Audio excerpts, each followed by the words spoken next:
The topic of today's class is reducing risks from natural hazards.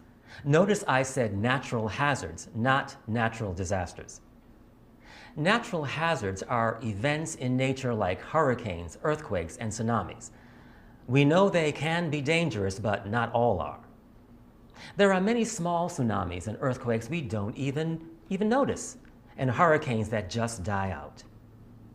By the same token, we know they can create terrible disasters in which many people die and widespread damage is sustained.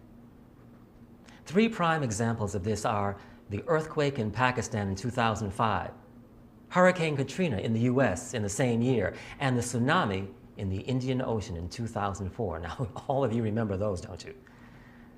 Well, today we'll examine ways to reduce our risks from natural hazards so they don't become natural disasters. Now, we can't stop earthquakes or hurricanes or tsunamis, but there are things we can do to try to minimize or limit their impact. So, I'm going to divide this lecture into two parts. First, we'll look at some of the factors that go into designing an emergency plan. You may be familiar with some of this based on what's in place in your own communities. Then I want us to turn to the role of education in reducing risks to people in disaster-prone regions. But first, let's go over the terms we'll be using. The first is disaster preparedness. To prepare means to get ready, right? Preparedness is the state of being ready. Another term is mitigation. To mitigate means to make less severe, not as bad. We use the phrase disaster preparedness and mitigation to talk about what to do to prepare for natural disaster so that the impact will be less severe and people will suffer less. We can try to lessen or mitigate the damage so that people can quickly return to their normal lives. Now I'll present some factors involved in generating an emergency response plan. First, government officials need to identify the risks. What are the natural hazards? For example, in Japan, there are earthquakes and typhoons.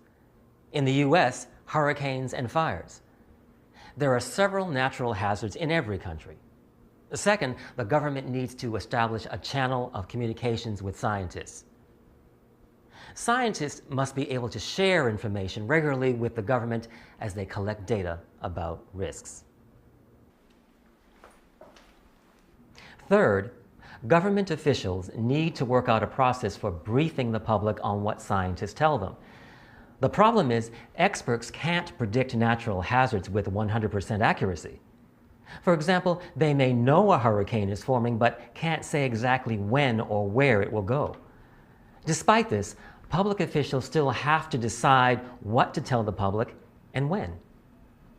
They can wait and say nothing, or they can tell people to evacuate. If they wait too long, lots of people might get hurt. But if they tell people to evacuate and then nothing happens, people may get angry. In the future, they may not cooperate. Communicating with the public is a huge challenge for officials. Here's an example.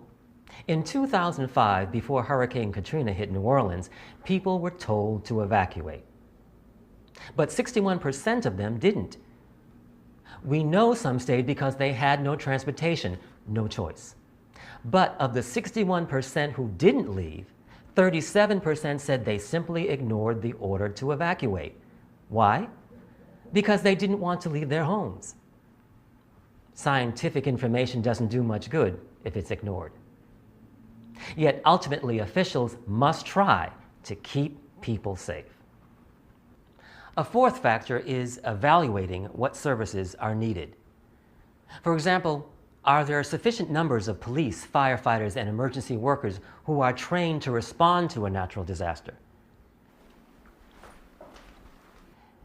Is there a network in place for emergency workers to distribute supplies, such as bottled water, food, blankets, and medicine? Is there a way to inform the public about the emergency plan so that they know where to go and what to do before, during, and after a natural disaster? Well, related to this evaluation is the fifth and final factor: setting spending priorities. Countries have to decide whether to spend money for things they need now, like new schools and roads, or to allocate money to prepare for a natural disaster that may never happen. Now let's turn to the role of education in emergency planning. Experts agree that educating the public, especially children, about the risks is essential. Here's one way. The United Nations group UNESCO has launched an international campaign called Disaster Risk Reduction Begins at School. In turn, many schools in countries like Turkey, France, Mexico, and Cuba now have disaster preparedness and safety programs. The logic behind this UNESCO program is education will help children understand the risks where they live. They'll know specific things to do before, during, and after a natural disaster to make everyone in their communities safer. The hope is that as more children are educated, there will be fewer victims of natural disasters. For example, in Turkey, earthquakes threaten the safety of about 5 million children. So there is now an earthquake education program targeted at students countrywide. And in Cuba recently, with more school programs about hurricanes, there have been fewer hurricane victims. Now that's great news. So let's review what we've covered today. I mentioned 5 factors in an emergency plan and how education of children is considered vital to disaster preparedness and mitigation. I feel a lot of hope now because so many countries see how important a good emergency plan is. Well, that's all for today. We'll see you next time. Yeah, so what did you guys think of the lecture? Well, I love studying nature, so I thought it was cool. And the idea of hurricanes and everything as natural hazards instead of natural disasters, I think it really helps to understand that nature is dangerous, but not necessarily destructive. Yeah, not only that, but it also really makes it clear that people have a responsibility to stay safe, you know? Like with Hurricane Katrina in the US back in 2005, everyone knew the dangers involved, but not everything that could have been done was done, right? Well, in a lot of cases, the people aren't to blame for the disaster part. Yeah, like look at earthquakes. How can someone be responsible for something so unexpected? Well, but actually scientists do know the regions where earthquakes are most likely. So you could say that in those communities, people should be building stronger houses and buildings. Yeah, what was the word that the lecturer used for that kind of preparedness? Oh, I've got it. Mitigation. Making less severe, not as bad. In the perfect world, yes, but do you remember the last factor he mentioned? Oh, in the emergency response plan? Yeah. Spending priorities. So money is probably a big reason why some hazards become disaster. Well, that might be true, but I think education, like the UNESCO program, is one inexpensive way to make a really big difference. Yeah. Yeah, like teaching people about the risks and to prepare for their own safety. I agree. I think it's priceless. Yeah. Yeah. I mean, so long as the information gets to them, you know, people need to be told.